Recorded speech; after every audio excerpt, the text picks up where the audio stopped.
my understanding would be that there are different, even in the Vedic tradition, there are different models for explaining the inner reality.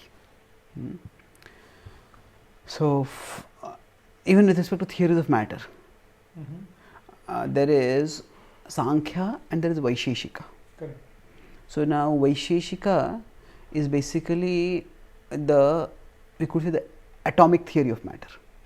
Now in Western history, Western intellectual history, there have been two broad theories of matter. Traditionally, what from the Plato it was there was called the elemental theory of matter. I mean, there are the fundamental blocks of matter are elements. Now this element is different from what in the periodic table we call as elements.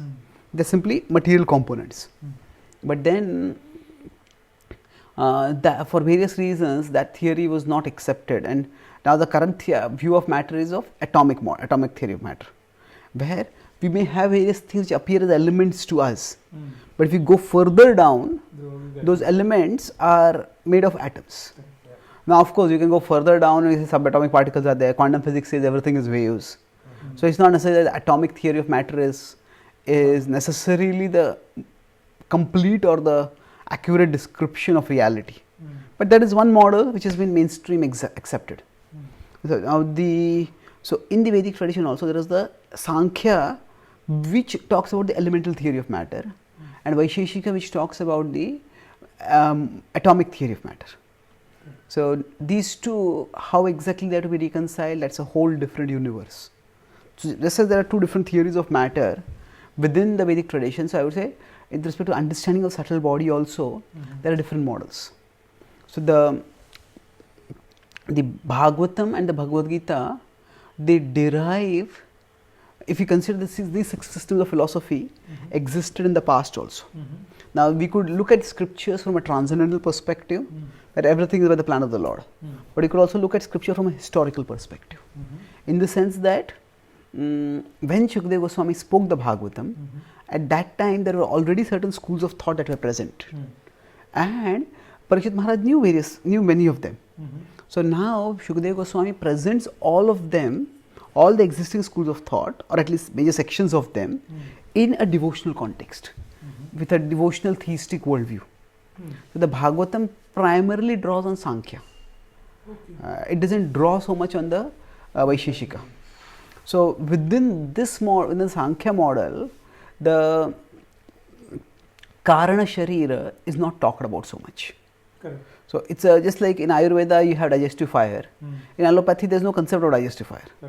So in science they say that facts are theory laden. Facts exist in the context of theories. So it's not a theory free fact. Some facts are theory free. Like all of us have an intestine, we have a lungs, we have a heart. These are theory free facts.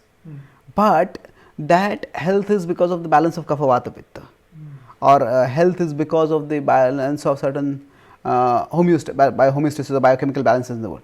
These are these are theory laden facts. So basically the concept of the Karana Sharira, causal body, is not something which is primarily used in Sankhya as it is understood in our tradition. Now, but still, if you want to look at it, what it means, so we could say Karana Sharira is sometimes similar to the Sukshma Sharira, something similar to the Sukshma Sharira. There are some few differences over there, because if we consider that many of the other schools of thought, Sankhya itself was an analysis of matter. But the analysis of matter can be done in a theistic way, it can be done in a non-theistic way also.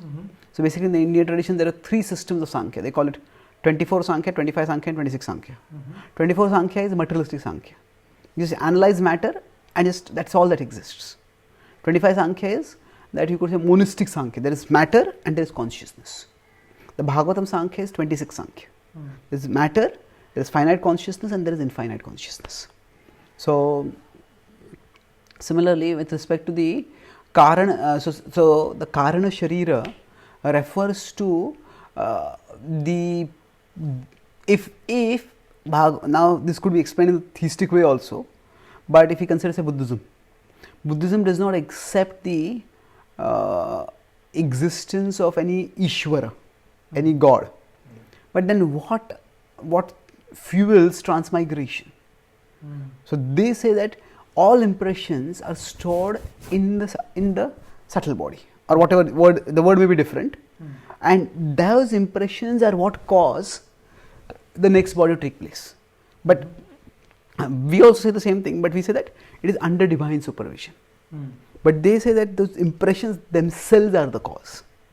So in that sense, the Karana Sharira becomes the Karana, the cause.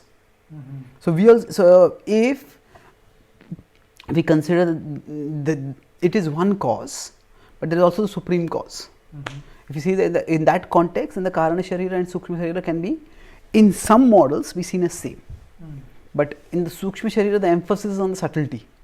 In the Karana Sharira, in the terminology, the focus is on the causality. So focus on causality means that they think that this itself produces spiritual reality. So this itself produces the next body. So I would say this is one understanding. But in the way in which matter is analyzed within the Bhakti tradition, the Karana Sharira is not given that much emphasis. So it's just a different model of looking at the world.